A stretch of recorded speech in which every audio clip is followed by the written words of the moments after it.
Baik, kali ini kita akan membahas tentang keteraturan sosial.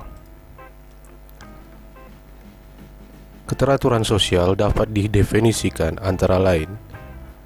Keteraturan sosial adalah suatu sistem kemasyarakatan, pola hubungan, dan kebiasaan yang berjalan lancar demi tercapainya tujuan masyarakat. Keteraturan sosial adalah suatu keadaan di mana hubungan sosial berlangsung dengan selaras, serasi, dan harmonis menurut nilai dan norma yang berlaku. Definisi berikutnya mengatakan bahwa keteraturan sosial adalah kondisi dinamis di mana sendi-sendi kehidupan bermasyarakat berjalan secara tertib dan teratur sehingga tujuan kehidupan bermasyarakat dapat tercapai. Faktor-faktor pendukung terbentuknya keteraturan sosial adalah dalam hal ini hal-hal yang dilakukan oleh anggota masyarakat. Antara lain, anggota masyarakat melakukan tugas dan kewajiban sesuai dengan tata aturan norma dan tuntutan nilai sosial yang berlaku. Anggota masyarakat merasa bahwa mereka saling terikat dan saling membutuhkan antara satu dengan yang lain. Dan yang terakhir, ada kesepakatan mengenai nilai dan norma yang dianut oleh anggota masyarakat. Tujuan dari keteraturan sosial ini ialah memberikan kemungkinan bagi setiap anggota masyarakat untuk mencapai kehidupan yang layak, tenang, dan damai. Kemudian memberi kesempatan bagi setiap warga masyarakat untuk memenuhi kebutuhannya sesuai dengan hak dan kewajibannya. Syarat-syarat dari keteraturan sosial.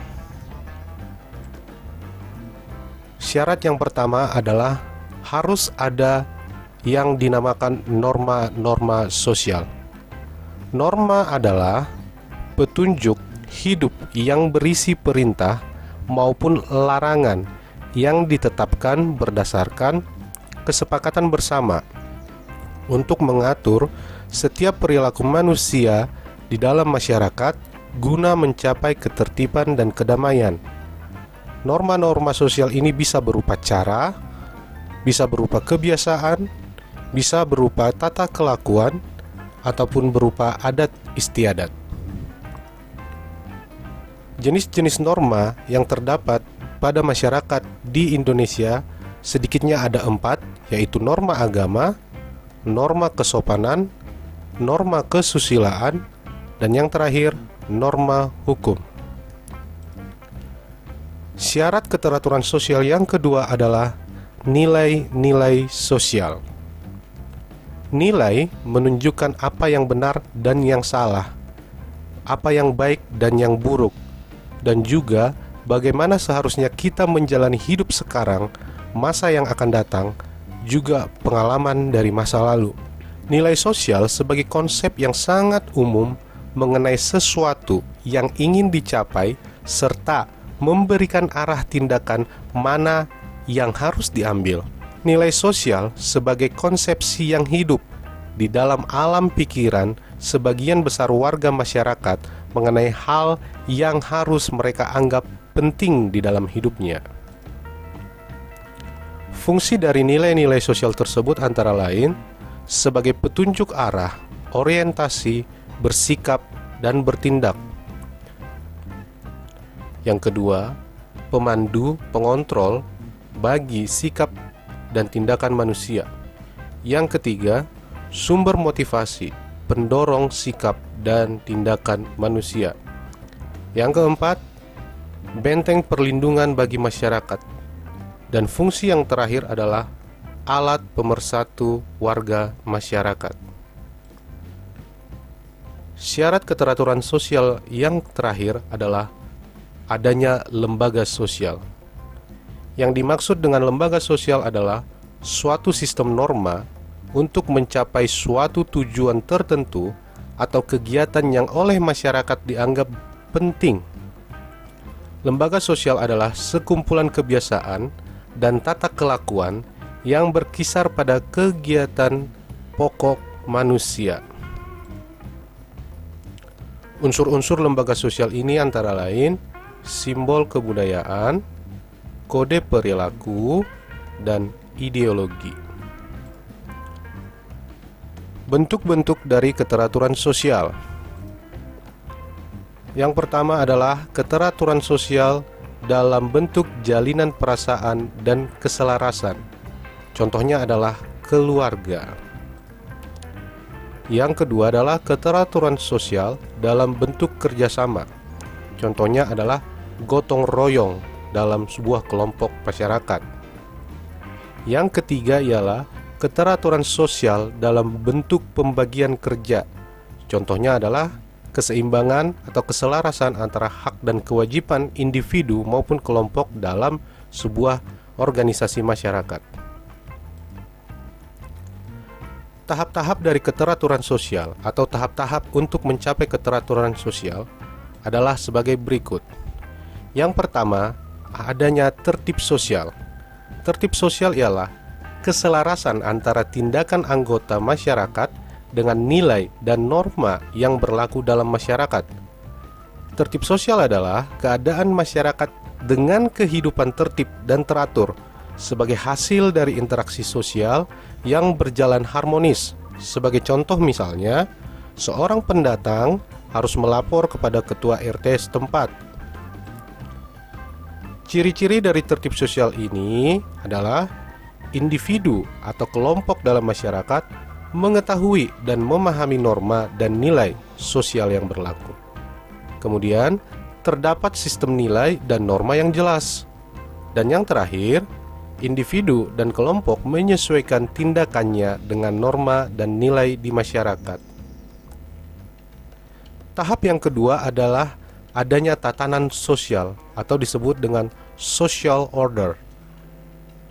Suatu sistem atau tatanan norma dan nilai sosial yang diakui dan dipatuhi oleh warga masyarakat.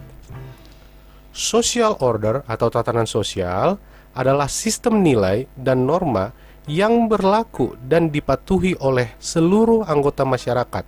Sebagai contoh, masyarakat desa yang melakukan kerja bakti membersihkan got dan selokan di kampungnya.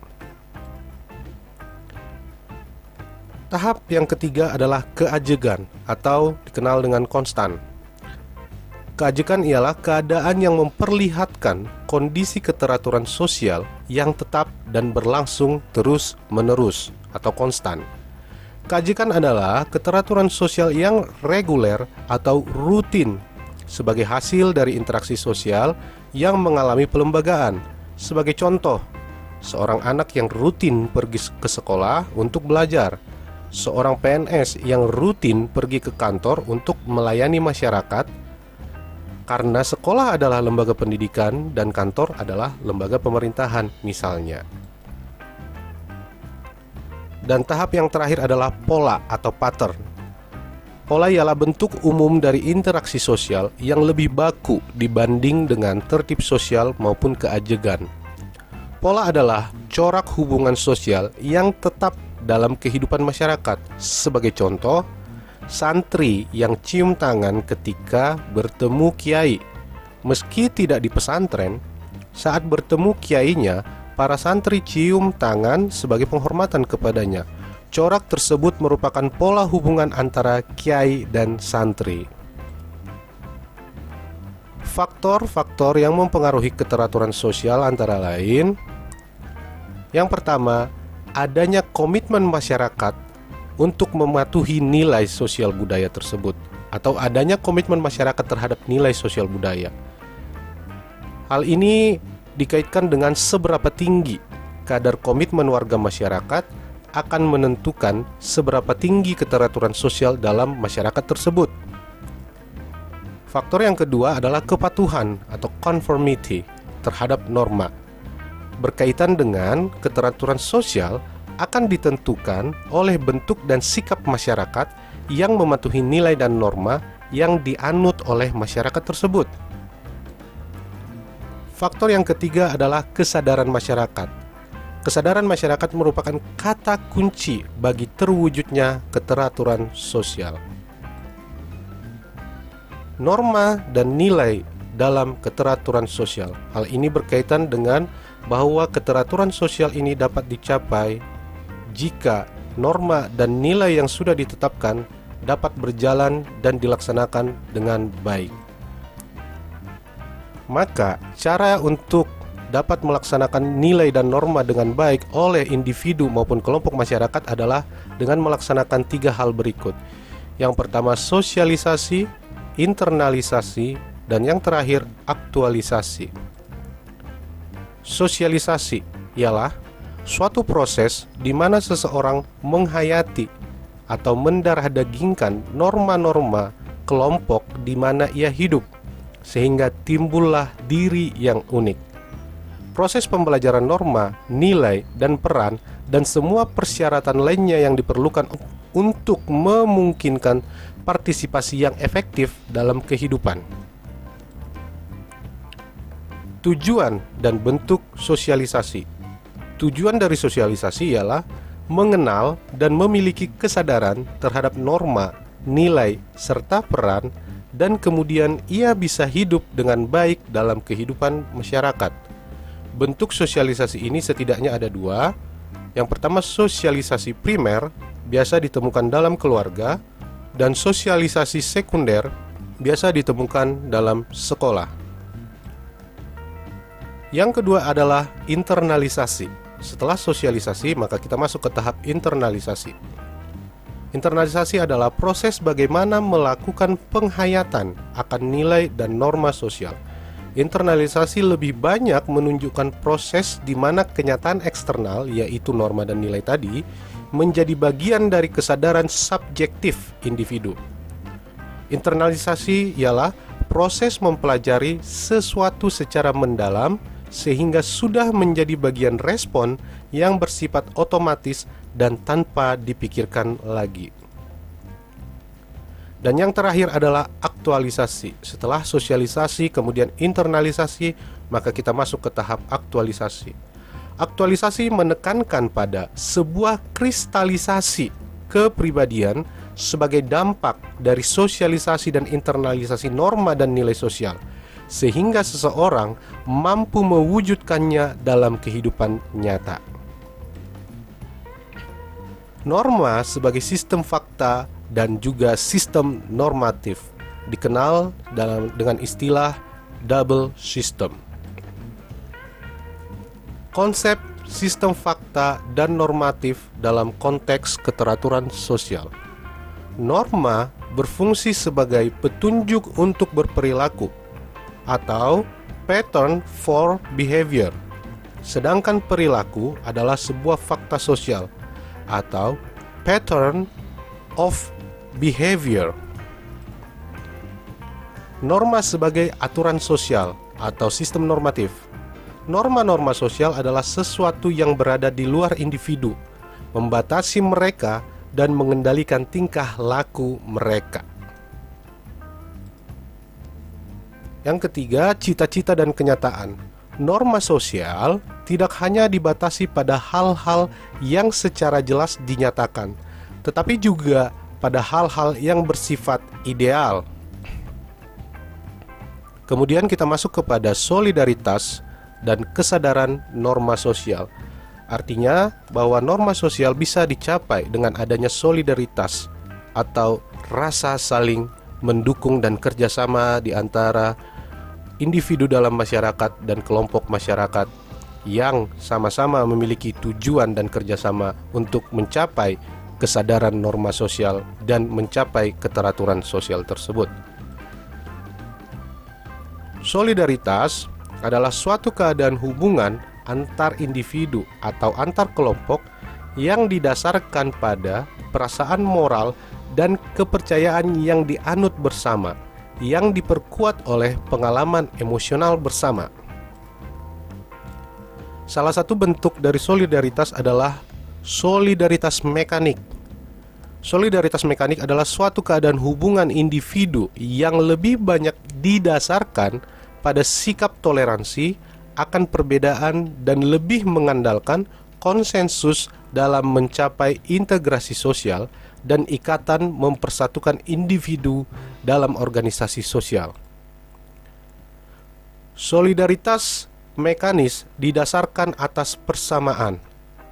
Persamaan dan kecenderungan untuk berseragam inilah yang membentuk struktur sosial masyarakat segmenter, di mana masyarakat bersifat homogen dan mirip satu sama lain.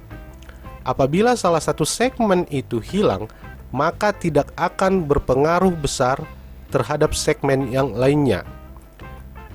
Ciri masyarakat dengan solidaritas mekanis ini ditandai dengan adanya kesadaran kolektif, di mana mereka mempunyai kesadaran untuk hormat pada ketaatan karena nilai-nilai keagamaan masih sangat tinggi. Contohnya, hukum yang terjadi bersifat represif yang dibalas dengan penghinaan terhadap kesadaran kolektif sehingga memperkuat kekuatan di antara mereka. Bentuk solidaritas yang kedua adalah solidaritas organik. Solidaritas organik adalah suatu keadaan hubungan yang didasarkan pada tingkat saling ketergantungan yang tinggi.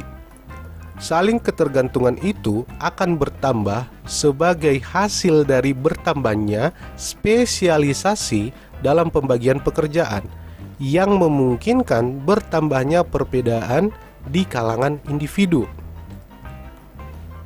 Solidaritas organis lebih mengarah ke penghapusan konsep kolektivitas. Artinya, setiap individu berperan sebagaimana organ yang mempunyai peran dan fungsi masing-masing yang saling bergantung dan tidak dapat diambil alih oleh organ lainnya.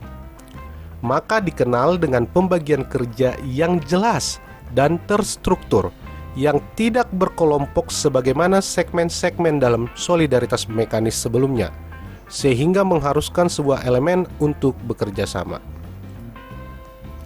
Perbedaan antara solidaritas mekanik dan solidaritas organik. Solidaritas mekanik, pembagian kerja rendah, kesadaran kolektif kuat, hukum represif dominan, individual rendah, konsensus terhadap pola-pola normatif yang sangat tinggi, adanya keterlibatan komunitas dalam menghukum orang yang menyimpang, saling ketergantungan yang rendah, dan yang terakhir bersifat primitif pedesaan. Bedanya dengan solidaritas organik ialah pembagian kerja tinggi, kesadaran kolektif lemah, hukum restitutif dominan, individual yang sangat tinggi, konsensus pada nilai-nilai abstrak dan umum sangat penting, badan kontrol sosial yang menghukum orang yang menyimpang, saling ketergantungan yang sangat tinggi, dan bersifat industrial perkotaan. Terima kasih. Jangan lupa dukung kami dengan tetap like, share, komen, dan subscribe Domu Kuliah. Terima kasih.